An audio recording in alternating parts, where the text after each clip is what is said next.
નમસ્કાર મિત્રો, થામળિયા ગ્રુપ વિરમપુરમાં આપનું હાર્દિક સ્વાગત છે. આજના કરંટ અફેર્સ અને બીજા શૈક્ષણિક વિડીયો માટે અમારી ચેનલને સબસ્ક્રાઈબ કરો અને બેલ આઇકોન દબાવો.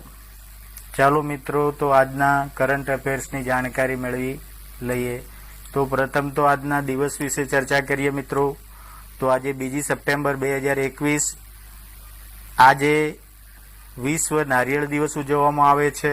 આજના દિવસે એટલે કે 2 સપ્ટેમ્બર 1945ના રોજ જાપાને ઔપચારિક રીતે શરણાગતિ સ્વીકારી હતી અને બીજા વિશ્વ યુદ્ધનો અંત આવ્યો હતો. તો આ હતા આજના દિવસ વિશે. હવે જોઈએ પ્રશ્નો. પ્રશ્ન નંબર 1, recently Nishad Kumar got silver medal in which game? તો હાઈ જમ્પ. મિત્રો, બધી જ ચર્ચા અંગ્રેજી અને ગુજરાતીમાં મિશ્ર સ્વરૂપે ચાલશે, જેથી કરીને આપની અંગ્રેજીમાં પણ પકડ આવી શકે. તો recently Nishad Kumar got silver medal in which game? કઈ ગેમમાં મેળવ્યો નિષાદ કુમારે સિલ્વર મેડલ? તો હાઈ જમ્પની અંદર. જુઓ, અહીંયા નિષાદ કુમારનું ચિત્ર આપેલું છે પેરાલિમ્પિકનું, અને નરેન્દ્રભાઈ મોદી આપણા વડાપ્રધાન સાહેબે એમને શુભેચ્છાઓ પાઠવી છે. પ્રશ્ન number 2, recently who one javelin F64 javelin throw gold in Paralympic? તો પેરાલિમ્પિકની અંદર F64 જેવલિન થ્રોમાં ગોલ્ડ કોને મેળવ્યો છે પેરાલિમ્પિકમાં? તો સુમિત અંતિલ. તો આ છે આપણા સુમિત અંતિલ, અને એમણે વર્લ્ડ રેકોર્ડ બનાવ્યો છે 68.55થી. પહેલો જ જે થ્રોમાં એમને માર્યો ભાલા ફેંકનો, એમાં 66.95 મીટર, એ પણ એમનો જે વર્લ્ડ રેકોર્ડ હતો એ તોડ્યો હતો એમણે. અને 5મા પ્રયત્ને 68.55 મીટર ભાલા ફેંક કરીને નવો વર્લ્ડ રેકોર્ડ બનાવ્યો હતો. ત્યાર પછી છે પ્રશ્ન નંબર 3, નેશનલ સ્પોર્ટ્સ ડે ક્યારે ઉજવવામાં આવે છે? When is National Sports Day is celebrated? On 30th August on birthday of Major Dhyan Chand. તો મેજર ધ્યાનચંદ હતા, જેને હોકીના જાદુગર તરીકે જાણીતા હતા. એમનો જન્મદિવસ નેશનલ સ્પોર્ટ્સ ડે તરીકે ઉજવવામાં આવે છે. તો આ એમનો ફોટો છે. Major Dhyan Chand was Indian field hockey player. He won Olympic gold medal in 1928, 1932 અને 1936. 1928, 1932 અને 1936ની અંદર એમને ઓલિમ્પિકમાં ગોલ્ડ મેડલ મેળવ્યા હતા. રિસેન્ટલી રાજીવ ગાંધી ખેલ રત્ન પુરસ્કાર is રિનેમ્ડ as major Dhyan Chand Khel Ratna પુરસ્કાર. તો રાજીવ ગાંધી ખેલ રત્ન પુરસ્કાર જે હતા એમનું નામ બદલી અને મેજર ધ્યાનચંદ ખેલ રત્ન પુરસ્કાર કરવામાં આવ્યું છે મિત્રો. તો આગળનો પ્રશ્ન જોઈએ. તો એક વાવાઝોડાના જે સમાચાર છે એના વિશે છે. Which cyclone made landfall in Louisiana in USA recently? કયું સાયક્લોને લુસિયાનાની અંદર લેન્ડફોલ કર્યું હતું હમણાં? તો અમેરિકાની અંદર લ્યુસાના જે સિટી છે, જે સ્ટેટ છે, એની અંદર ઈડા નામનું જે વાવાઝોડું આવ્યું હતું. મિત્રો, cyclone and hurricane, there are two names are used for speedy winds, and that is cyclone and hurricane. તો બે વચ્ચેનો શું ડિફરન્સ છે આપણે જોઈએ. when the wind speed is from 39 to 73 meter mile per hour is called tropical storm. 39 થી 73 mile પ્રતિ કલાકની ઝડપ હોય તો એ તોફાન તરીકે ગણાય છે. when it is above 74 mile per hour it is called cyclone or hurricane. 74 થી ઉપર જાય એટલે એને ચક્રવાત, હરિકેન કે ચક્રવાત કહીએ છે. The name cyclone or hurricane is depended on latitude and longitude and nothing else. રેખાંશ અને અક્ષાંશના સ્થળના આધારે છે. અમુક જગ્યાએ એને સાયક્લોન કહેવામાં આવે છે, અમુક જગ્યાએ એને હરિકેન કહેવામાં આવે છે. The dividing line for whether a tropical cyclone is called a hurricane, typhoon or simply a cyclone is based on latitude and longitude. For example, Hurricane Genevieve. On the other day, Hurricane Genevieve crossed the international date line 180 degree west from American forecasting territory into Japanese forecasting territory. Once it crossed that line, it went from Hurricane Genevieve to Super Typhoon Genevieve simply because it crossed the one region into another. Same storm, different name. તો અહીંયા શું છે કે જીનીવીવ નામનો જે hurricane આવેલો તો 180 પૂર્વ રેખાંશ પશ્ચિમની અંદર જ્યારે હતો 180 ડિગ્રી આગળ ટાઈમ લાઈનની અંદર ઇન્ટરનેશનલ ડેટ લાઈનની આગળ તો એને અમેરિકન ફોરકાસ્ટિંગ ટેરિટરીમાં હતો એટલે એને હરિકેન કહેવામાં આવતો હતો. જ્યારે એનો એ જ ફરી જાપાનીઝ ફોરકાસ્ટિંગ ટેરિટરીમાં પ્રવેશ્યો એટલે એને ટાઇફૂન સુપર ટાઇફૂન જીનીવીવ કહેવામાં આવતો હતો. એટલે એક જ સ્ટ્રોમ છે અને એના બે નામ છે, એટલે મીન્સ કે સ્થળના આધારે નામ બદલાય છે, ટેરિટરીના આધારે. પ્રશ્ન નંબર 5, વિચ સાયક્લોન કેમ ઇન મેક્સિકો? નોરા. જવાબ છે નોરા. મેક્સિકોમાં કયો ટાઇફૂન આપણો આવેલો છે સાયક્લોન?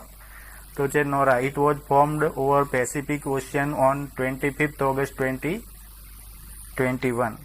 25 ઓગસ્ટના રોજ એ પેસિફિક ઓશન ઉપર એનું નિર્માણ થયું અને 30 ઓગસ્ટના તે મેક્સિકો પહોંચ્યો છે.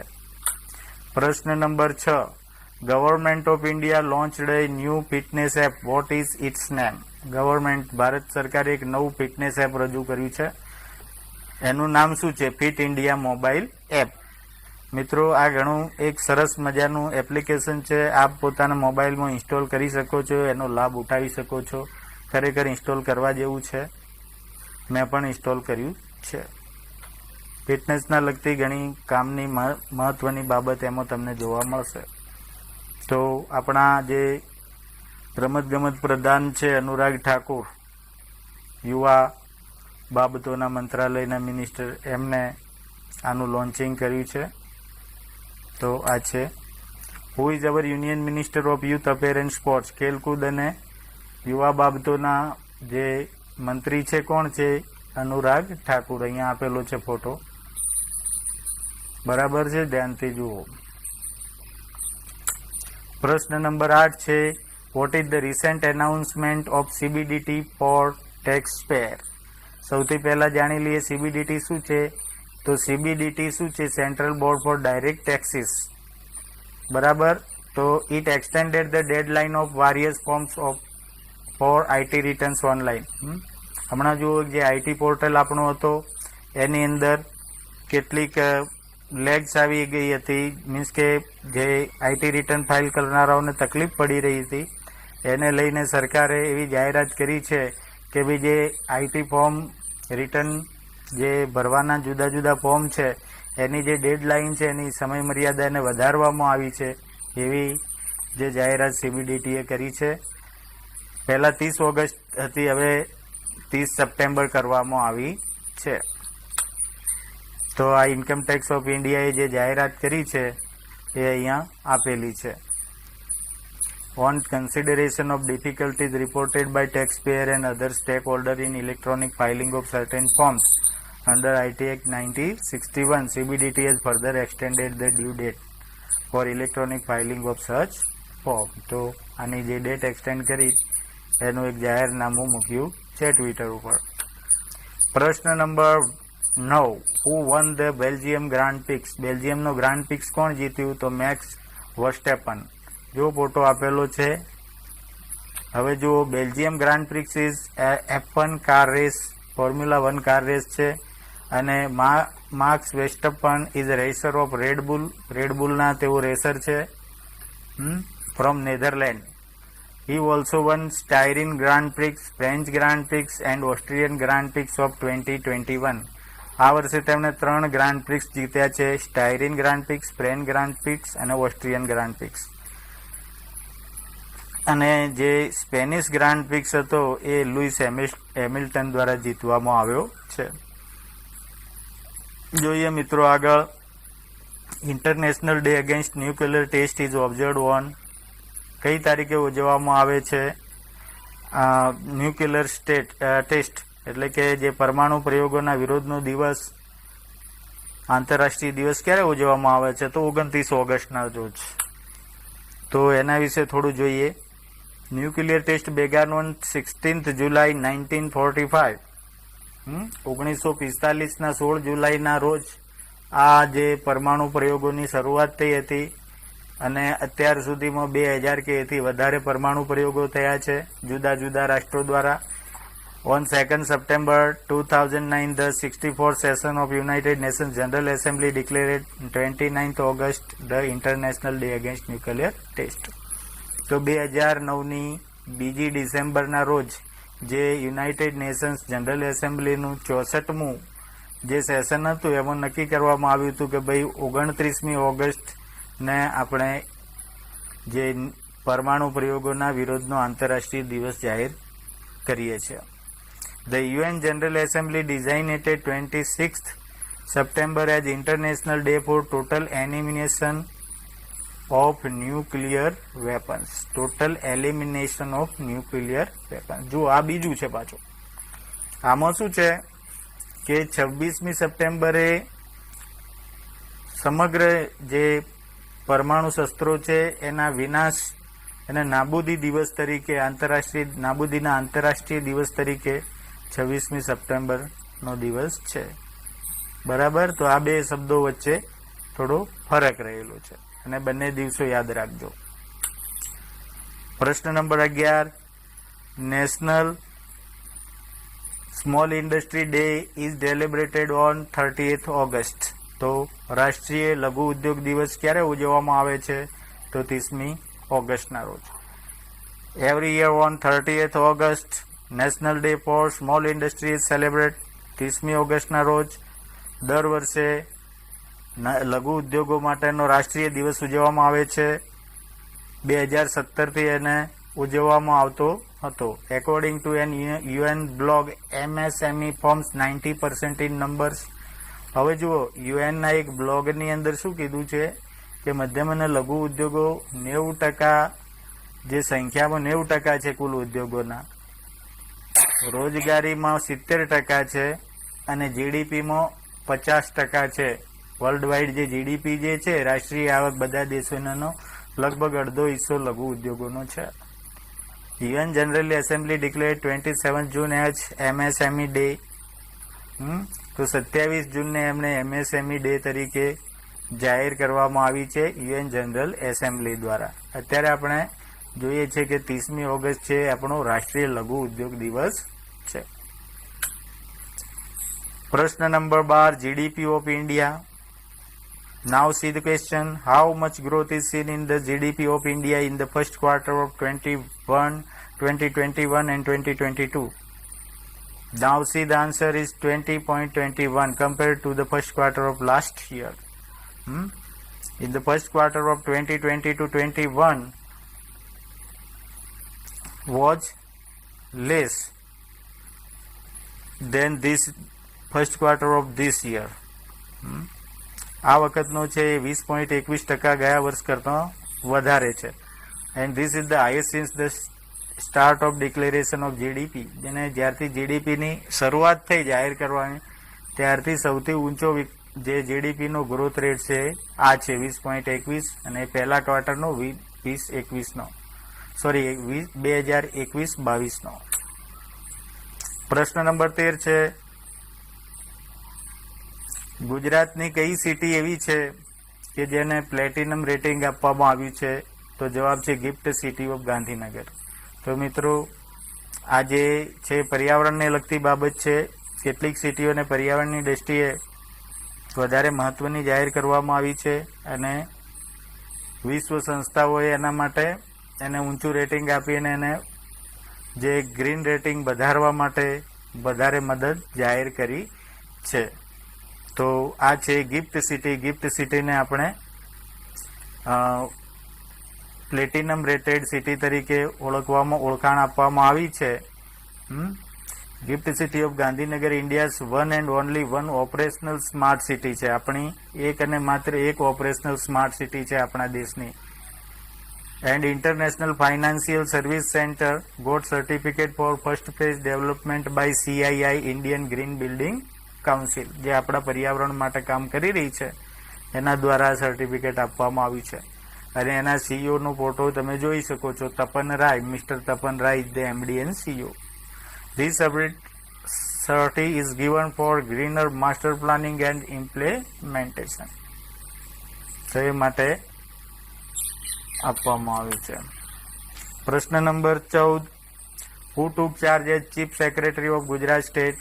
તો ગુજરાતના મુખ્ય સચિવ તરીકે કોણ આવ્યા? તો જવાબ છે Pankaj Kumar. And additional chief secretary of home, વધારાના જે ચીફ સેક્રેટરી મીન્સ કે અધિક મુખ્ય સચિવ છે હોમ ડિપાર્ટમેન્ટના એ રાજીવ ગુપ્તા છે.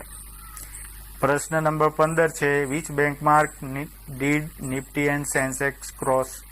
તો અત્યારે આપણા શેર બજારના જે નિફ્ટી અને સેન્સેક્સના આંક કહેવામાં આવે છે, તો નિફ્ટી એ 17,000નો અને સેન્સેક્સ એ 57,000નો જે બેન્ચમાર્ક છે ક્રોસ કર્યો છે. અને એને લઈને આપણા સોના અને ચાંદી ને પેલેડિયમ ને ડોલર પર પણ અસર પડી છે મિત્રો. રૂપિયો મજબૂત થયો છે થોડો, તમે જોઈ શકશો. તો આ હતી શેર બજારની ભારતીય અર્થતંત્ર ઉપર અસર. હવે બીજું એક આંતરરાષ્ટ્રીય ક્ષેત્રે અગત્યનું અપડેટ એ છે કે તાલિબાનની સાથે આપણે ક્યાં સંવાદ કર્યો તાજેતરમાં? તો in Qatar Indian ambassador Deepak Mittal met તાલિબાની લીડર શેર મોહમ્મદ. તો આપણા એનવોય હતા દીપક મિત્તલ, એ તાલિબાની લીડર શેર મોહમ્મદ અબ્બાસને મળ્યા હતા અને જે ફસાયેલા ભારતીયો છે અફઘાનિસ્તાનમાં એમના વિશે ચર્ચા કરી અને જે ભારત વિરોધી જે આતંકવાદી પ્રવૃત્તિઓ થાય છે એના વિશે પણ ચર્ચા કરી હતી. પ્રશ્ન number 17.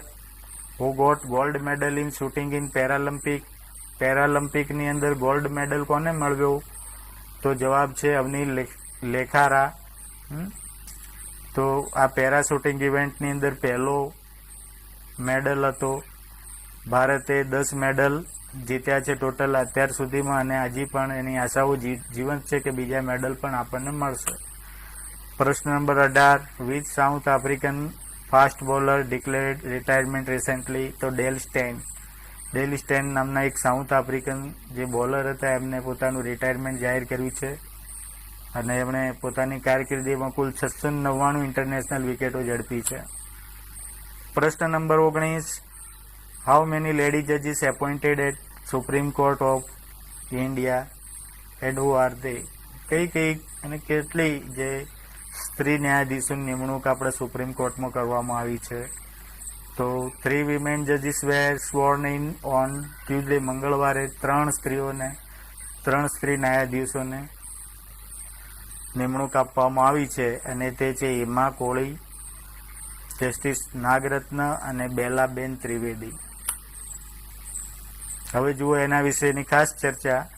9 new judges appointed, among whom 3 are above said women sworn in 31st August 2021. બરાબર છે. 9 જજની નિમણૂક આપવામાં આવી, એમાંથી 3 છે સ્ત્રીઓ અને એમાં છે એનવી રમણ આપણા ચીફ જસ્ટિસ દ્વારા નિમણૂક કરવામાં આવી છે. તો હવે એના ટોટલ જજની સંખ્યા 33 થઈ છે અને એમાં જે જસ્ટિસ નાગરત્ના જે છે એ પહેલા વુમન છે કે જે 2027માં મુખ્ય જે ન્યાયાધીશ બને સુપ્રીમ કોર્ટના એવું બની શકે છે. ફર્સ્ટ વુમન જજ appointed in Supreme Court was Fatima Beevi. અને સુપ્રીમ કોર્ટની અંદર પહેલા જે મહિલા જજ બનનાર કોણ હતા? તો ફાતિમા બીબી હતા, પણ યાદ રાખવાની બાબત છે. અને અત્યારે આ 3 જે નારી રત્નોની એટલે કે ન્યાયાધીશોની નિમણૂક થઈ છે સુપ્રીમ કોર્ટની અંદર, એના સિવાય એક જે મહિલા જજ ત્યાં હતા જ માનનીય ઇન્દિરા બેનર્જી. તો હવે કુલ 4 સ્ત્રી ન્યાયાધીશો સુપ્રીમ કોર્ટમાં છે. પ્રશ્ન નંબર 20. હવે ચાઇનાએ first railroad link to the Indian Ocean, Bharat જે હિન્દ મહાસાગર સુધી જે એની પોતાની જે રોડની લિંક રેલ અને રોડ દ્વારા જે લિંકેજ છે, જે કનેક્શન છે સ્થાપ્યું છે ચાઇનાએ. તો કયા રસ્તે? તો Myanmar. China opened first railroad link with Indian ocean link. with its city Chengdu via Yangon city of Myanmar. તો ચીનના એ ચેંગડુથી લઈ અને મ્યાનમારના યાંગોન સિટી દ્વારા જે લાંબી જે રેલ રોડની લિંક બનાવવામાં આવી છે તે ચાઇનાની પહેલી રેલ રોડ લિંક છે ભારત જે હિન્દ મહાસાગર માટે. There is also another trade corridor present that is through POK to Gwadar port. બીજી જે ટ્રેડ લિંક છે એમની એ આપણા પાકિસ્તાન ઓક્યુપાઈડ કાશ્મીરથી ગ્વાદર પોર્ટ સુધી જાય છે અને તે અરેબિયન સીમાં છે. જો અહીંયા બે આપેલી છે, બંને એક લાલ અને એક પીળા દ્વારા બંને જે લિંક છે એ આપેલી છે. એક ઇન્ડિયન ઓશનમાં છે, બીજું અરેબિયન ઓશનમાં છે. પછી which ministry decided to celebrate this September as પોષણમાં? કઈ મિનિસ્ટ્રી આ પોષણમાં ઉજવવાની આ સપ્ટેમ્બરમાં જાહેરાત કરી છે? તો ministry of woman and child development, બાળકો અને સ્ત્રીઓ અને બાળકોના વિકાસ મંત્રાલય, મહિલા અને બાળ વિકાસ મંત્રાલય. તો પહેલી સપ્ટેમ્બરથી પોષણ માહની ઉજવણીની શરૂઆત કરશે. તો this will be celebrate through out September, આખા સપ્ટેમ્બર મહિનામાં ઉજવાશે. એનો પહેલો વીક છે પ્લાન્ટેશન એક્ટિવિટી એટલે વૃક્ષારોપણ દ્વારા કરવામાં આવશે અને પોષણ વાટિકા અભિયાન નામ આપવામાં આવ્યું છે. બીજું જે અઠવાડિયું છે, બીજું સપ્તાહ એ યોગ અને આયુષ, ન્યુટ્રિશન માટે, પોષણ માટે યોગ અને આયુષની શું ભૂમિકા હોઈ શકે એના વિશે છે. ત્રીજું છે third week there will be distribution of પોષણ કીટ આપવામાં આવશે આંગણવાડીઓમાં ત્રીજા વીકની અંદર. અને ચોથા વીકની અંદર જે એકદમ કુપોષિત બાળકો જે છે એમને ઓળખી અને એમને પોષણક્ષમ ખોરાકની કીટો આપવામાં આવશે. આ બધું આઝાદી કા અમૃત મહોત્સવ જે અભિયાન છે એના થ્રુ થઈ રહ્યું છે. તો આ હતા આજના અપડેટ. નમસ્કાર મિત્રો, ફરી મળીશું. ધન્યવાદ.